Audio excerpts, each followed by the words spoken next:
महाराष्ट्र के एग्जाम के 10 दिन बचे हैं और इन 10 दिनों के अंदर हम हमारे सिलेबस को कैसे पढ़ें, क्योंकि क्या पढ़ें ये आपको पता है, लेकिन 10 दिनों में कब क्या पढ़ें ये हमें पता नहीं है। इन 10 दिनों में भैया हम सिर्फ एमसीक्यूज लगाएं या भैया सिर्फ थ्योरी पढ़ें या सिर्फ मॉक टेस्ट लगाएं, कुछ समझ में नहीं आ रहा है। इन 10 दिनों का जो प्लान है वो मैं आपको बताने जा रहा हूं।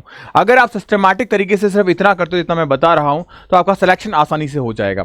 स्टार्ट करूंगा सबसे पहले कि महाराष्ट्र में 90 परसेंटाइल जो सिस्टम चल रहा है वो कैसे अचीव किया जा सकता है इन चंद 10 दिनों की मेहनत के अंदर। सबसे पहले मैं आपको बता दूं, आपको इस प्लेटफॉर्म यानी कि इस टेलीग्राम चैनल पे जुड़ जाना, बिकॉज यहां पे मैं आपको दे रहा हूं आपके फिजिक्स, केमिस्ट्री, बायो के मोस्ट एक्सपेक्टेड 1000 एमसीक्यू क्वेश्चंस की पीडीएफ जो आपके लिए बहुत ज्यादा जरूरी होने वाली है। साथ ही साथ में मैं आपको नर्सिंग एप्टीट्यूड की क्लासेस इस संडे मैराथन क्लास होने वाली है। इस क्लास से आपके एग्जामिनेशन के सारे क्वेश्चंस आके गिर जाएंगे, तो इस क्लास को जरूर देखना।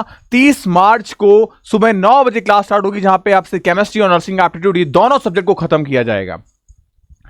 स्टार्ट करते हैं। सब्जेक्ट वाइज बेस्ट बुक आपको इस समय क्या करनी चाहिए? अगर आपने एचएससी बोर्ड दिया है तो आप एचएससी बोर्ड की बुक को पढ़िए, क्योंकि आपके क्लास 12th का ही सिलेबस आपके पास में आएगा, तो क्लास 12th का सिलेबस आपको पढ़ना है। उसके बाद में रेफरेंस बुक अगर आपके पास में है तो पढ़िए, बाकी इसको आप स्किप कर दीजिए। केमिस्ट्री और फिजिक्स में भी आपको एचएससी बोर्ड की बुक को ही प्रेफर करना है। प्रैक्टिस के लिए आपके पास में अगर कोई गाइड है तो आप कर सकते हैं, या जो बच्चे जो एकेडमी के गारंटी बैच में है एचएससी बोर्ड के साथ में, अगर मैं बात करूं संघर्ष बैच में है, तो वो वहां के टेस्ट पेपर को अटेम्प्ट करूं। एक भी क्वेश्चन आपके इस टेस्ट क्वेश्चन से बाहर नहीं आएगा। रही बात इंग्लिश एंड नर्सिंग एप्टीट्यूड की, इंग्लिश की पूरी कंप्लीट क्लास मैंने आपको 45 क्लास यानी 45 आवर में कंप्लीट करवा रखी है। मोस्ट इंपॉर्टेंट है, एक single question out of the box नहीं रहेगा। और रही बात नर्सिंग एप्टीट्यूड को लेके, तो मैं लेके आ रहा हूं मैराथन क्लास, ऑलरेडी आपको क्लासेस मिली हुई है, तो बस ये चीजें आपको इस लास्ट टाइम पे करनी है। जो एकेडमी के प्लेटफॉर्म पे और साथ ही साथ में महाराष्ट्र नर्सिंग के प्लेटफॉर्म पे आपको अब इस समय मैराथन या जो एक क्वालिटी कंटेंट होता है उसके क्लासेस आपको मिलने लगेंगे, तो आप इसको जरूर करिएगा अगर आप यूट्यूब के माध्यम से पढ़ना चाह रहे हैं तो। अब इंपॉर्टेंट चीज, हाई वेटेज टॉपिक क्या क्या है? आप बायो में जेनेटिक्स हो गया, ह्यूमन फिजियोलॉजी एंड माइक्रोबायोलॉजी है, केमिस्ट्री में organic chemistry, chemical reaction, acid base, physics में मैं बात करूं mechanics, electricity, magnetism and modern physics, इनको आप पढ़िएगा।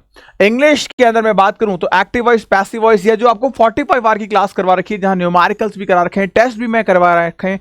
करीब आपके टेस्ट हैं 21, उन 21 क्वेश्चंस को आप करेंगे, 21 टेस्ट को आप परफॉर्म करेंगे, तो आपको आराम से उसी में से पूरा पेपर जो है वो आपका आके गिर जाएगा।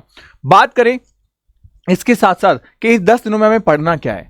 अगर आज से आप इस वीडियो को देख रहे हो और फॉलो कर रहे हो तो 5 दिन, आज हमारे पास में हो रही है 28, 29, 30, 31 एंड 1, 1 अप्रैल तक इन 5 दिनों में आप एक एक सब्जेक्ट को जस्ट रीड करो। और सबसे पहले शुरुआत करो आप नर्सिंग एप्टीट्यूड अगर आपके पास में है, नहीं तो बायोलॉजी, इसे पढ़िए। उसके बाद में 29 को आप पढ़िए इंग्लिश, फिर आप पढ़िए केमिस्ट्री, और उसके बाद आप पढ़िए यहां बायो, और फिर आप पढ़िए फिजिक्स। ये इस तरीके से आपको पढ़ना है अपने सब्जेक्ट को। और उसके बाद में नेक्स्ट 2 डेज आपको क्या करना है, रिवाइज करना है इस टॉपिक को। यानी अब आप यहां पे इसको रिवाइज कैसे करेंगे, बायो नर्सिंग एप्टीट्यूड को एक दिन में, एक दिन फिजिक्स केमिस्ट्री को, इस तरीके से आप 2 दिन के अंदर अपने इंटायर सिलेबस को रिवीजन करो। जस्ट रिवीजन में हमें कंप्लीट चीजें नहीं पढ़नी होती, हमें समराइज फॉर्म में जो पीडीएफ नोट्स मैंने आपको दिए हैं रिवीजन के लिए, उससे आप पढ़ सकते हो। अगर ये प्रॉपर्ली रिवीजन नोट्स आपको नहीं मिले हैं तो आप हमारे एप्लीकेशन को डाउनलोड कर सकते हैं, वहां आपको मिल जाएगा। फाइनली जो लास्ट 3 दिन बचे हैं उस 3 दिन में दीजिए आप मॉक टेस्ट पेपर, और ये मॉक टेस्ट पेपर मैं आपको फ्री ऑफ कॉस्ट दे रहा हूं। जो एकेडमी के एप्लीकेशन पे जाओ और महाराष्ट्र के लिए जो फ्री मॉक टेस्ट पेपर है उन टेस्ट को परफॉर्म करो। बहुत शानदार पेपर आपके होने वाले हैं मॉक टेस्ट के, अच्छे तरीके से पेपर को परफॉर्म करो। अगर आप इतना कर लेते हो आपका स्कोर 90 परसेंटाइल आ जाएगा, अगर आपने प्रॉपरली चीजों को कर रखा है तो। कॉमन मिस्टेक्स आपको क्या नहीं करनी है, आपको लो यील्ड टॉपिक अभी नहीं पढ़ने हैं, जो मैंने अपने वीडियोस बना रखे हैं उसमें देखे होंगे। आपको ऐसा नहीं है कि एमसीक्यूज नहीं कर रहे हो, एमसीक्यूज करना है ताकि हमें एक आइडिया लग जाएगा किस तरीके के क्वेश्चंस मैनिपुलेट करके पूछे जा सकते हैं। मॉक टेस्ट को स्किप नहीं करना है, अगर आपने टेस्ट को ही स्किप कर दिया तो आपके स्कोर नहीं आएंगे, चाहे आप कितनी ही थ्योरी को क्यों नहीं पढ़ लेते हैं। एंड पीवाईक्यू पेपर ऑलरेडी मैंने आपको डलवा दिए हैं, 2023 का पेपर मैंने डलवा दिया है, और 2024 का पेपर हम संडे को आपके साथ सॉल्व करेंगे महाराष्ट्र सीईटी का। तो ये दोनों चीजें मैंने आपके लिए डाल दी है। अब सीक्रेट टिप्स आपके पास में क्या है, स्मार्ट एमसीक्यू सॉल्विंग टेक्निक, जो हम आपको बताएंगे संडे वाली क्लास में, कैसे एमसीक्यू के लिए सोचना है आपको। टाइम मैनेजमेंट टिप्स, यानी हमें कौन सा सब्जेक्ट पहले करना है, कौन सा सब्जेक्ट बाद में करना है, या किस टाइप के एमसीक्यूज को पहले और बाद में करना है।